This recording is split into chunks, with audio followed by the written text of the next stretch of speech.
Depuis 2010, la FAO et le Fonds monétaire international collaborent à la formulation des questionnaires sur les dépenses publiques dans l'agriculture.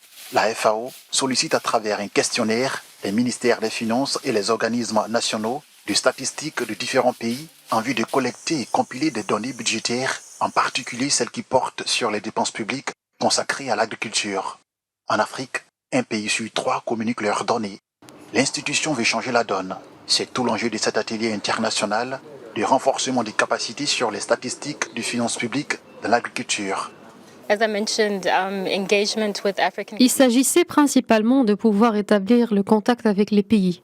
Nous avons remarqué que les données sur les dépenses publiques dans le domaine de l'agriculture ne sont pas toujours disponibles au niveau de l'Afrique, bien que ce soit un continent très important au niveau de la FAO.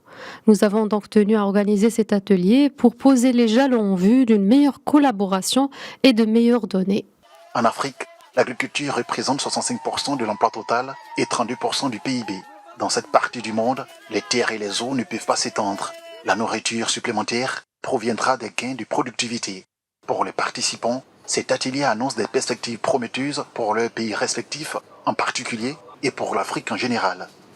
L'indice d'orientation agricole qu'on va calculer et qu'on saura comment interpréter permettra donc d'apprécier les efforts que le gouvernement fait dans le secteur de l'agriculture. Elle nous permettra, comme tout indicateur, de faire un meilleur pilotage et d'améliorer notre politique de développement de l'agriculture qui compte chèrement notre État.